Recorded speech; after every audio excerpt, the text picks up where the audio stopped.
Hey, this is Doug Field, along with my co-host Brent Macy, and welcome back to the final segment, Healthcare Consumerism Radio. And joining us to talk about really wearables and, does wearables really impact health and productivity in an organization is Dr. Jonathan Dugas, Director of Clinical Development for the Vitality Group out of Chicago. Jonathan, good morning. Good morning. How are you doing today? We're doing great. Great to have you on the program. Appreciate you taking the time. No, it's a pleasure. Thanks for having me. Hey, Doctor, can you give our audience a little bit of background on Vitality Group? Yeah, absolutely. We're a health promotion program, and we really focus on helping individuals learn more about their health and health risk. And we provide a lot of activities and programs to help them actually improve in the areas that they need work on. And in so doing so and engaging in those healthy activities, we actually then reward them for demonstrating that they're doing those healthy behaviors. Great. Jonathan, there's a lot of talk. In fact, on our first segment, if you were joining us, News of Views, we talked about our current issue being out where we talk about technology and specifically wearables and fitness devices. And you have just completed 3 years of study on the impact of wearables, correct? Yes, we did. That's right. Yeah. Can you talk about that and kind of some of the results, what you discovered? Yeah, absolutely. So but wearable devices are a key kind of component to individuals who are engaging in the Vitality program. And they use them for a number of reasons, mostly to verify and track their physical activity. Mm-hmm. So we really wanted to understand a lot more and get a deeper understanding of how individuals are engaging with these devices. So that was the real aim that we went into it with, in trying to say, well, we've got a lot of rich data here on how individuals are using these things. Let's kind of break it down a few different ways and try to understand better who's using them and how they're using them and to what extent. And so what, Jonathan? So what were some of the things? I mean, you got engagement's a big word out there. So what were you finding? Were these individuals, were half of them using it? Were a fraction of them using it? What was the finding?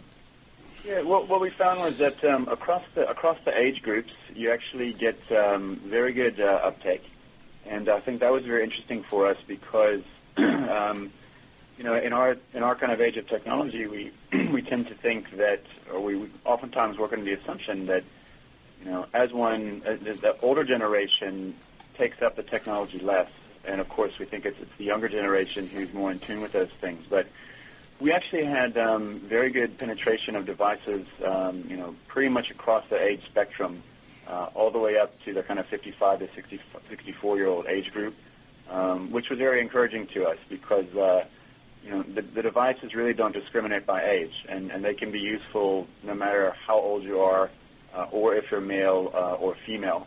Mm-hmm. And we found that women had a slightly higher uptake of the devices, but really it was split very closely down the middle between men and women as well. No, that's when you say devices, can you define that for our listeners? What type of devices are we talking about? From it is a wearable, but are there multiple different devices? Sure, yeah, there are.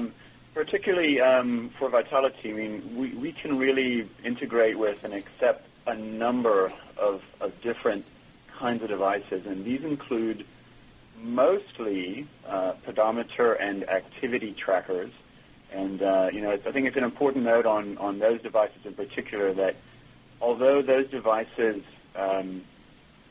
quantify steps, really those are becoming more and more activity trackers first that just translates your activity into steps, which is a very easy way for people to understand their activity levels.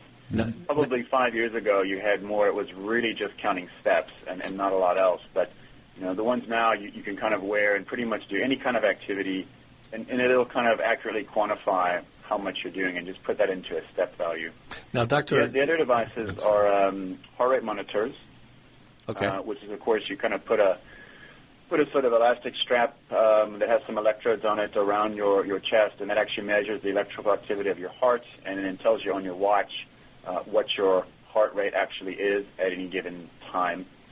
And then the other kind of primary device that individuals use in Vitality is smartphone apps. Okay. So that would be apps where they can actually, the app uses the GPS location services of the phone and actually then measures the location and then gets speed and distance and energy expenditure from that. And we can consume that information and make sense of it and evaluate accordingly. Any one more popular than the other among, the population that you surveyed? Yeah, particularly the activity trackers and pedometers, and these are things like your Fitbits, those devices, and a lot of these companies have multiple products. They all, again, pretty much do the same thing. There's just different amounts of bells and whistles for each of their own product, but we've actually seen quite a dramatic uptake of these devices in 2012 and 2013, and the way it's going, I think we fully anticipate that uptake will continue to rise in 2014. And when you look at the employers that you guys work with or the health plans that you may work with, specifically on the wellness side of things, what is the impact that these devices have on the bottom line of an employer's health and wellness program? That's a great question. It is a complicated one, and there's a risk of oversimplification here, but at that risk, I'm going to go ahead and answer the question for you. But I think what we have to make sure we understand is that it's not necessarily the device that's making that impact. It's really the physical activity and the increases in physical activity that are having the impact on health and therefore on the healthcare costs. And these devices really can play a very central, important role in helping people become more active, and that can actually be people who are sedentary and doing nothing now. They can really be crucial in helping those people get moving even at low levels. And people who might be somewhat active now but maybe aren't quite meeting the guidelines, they can actually really be very helpful in helping them increase their activity levels up to the level that's recommended. And at that recommended level of 150 minutes a week of moderate to vigorous activity, that's where the quote-unquote substantial health benefit lies. So these devices can really be crucial in helping people get to those levels. And once you start getting to that level, that's where you start to see much more broader improvement in health, and that then cascades down to the improvement in the healthcare costs. Now, Jonathan, I'm assuming these are all tied back to incentive programs as well, right? I was just sorry. Can you repeat that, please? Are they tied into incentive programs? In an indirect way, yes. Okay. So, for example, individuals in Vitality can do a lot of activities, online, otherwise things, and they can earn points for doing that. Being active is something they can do to earn points and help kind of be rewarded and improve their status in the Vitality program. So in that way, they are tied to the incentives in that the individual can obviously, if they demonstrate physical activity throughout a program year, then that's going to go a long way towards actually increasing their standing in the program and elevating that. And that is what's oftentimes linked to broader incentives in our clients. Okay. Now, Doctor, you talk about the incentive piece. Are there other ways to get the employee population or the member population engaged? In these type of devices, is there other things that you guys try to do as well? Yeah, specifically, they're not things that we drive directly, but some of our clients will take the initiative themselves, which is great to see. And these are things like choosing to subsidize or give their employees devices. And obviously, this is a very client-specific initiative. Some clients can afford to do that, some can't. But I think we have to understand there are some barriers to the uptake of these devices. Sometimes that might be cost. Sometimes it might be just a phobia of technology or something like that. but anything that we can do as a health promotion program or as an employer can do to help lower those barriers and get the device in the individual's hands is a good thing. Because I think typically once you get it in someone's hands and they see how easy these things are to use and actually, quite frankly, how fun they are, then it's kind of fine. You know, as long as they remember to charge it up and replace the battery, right.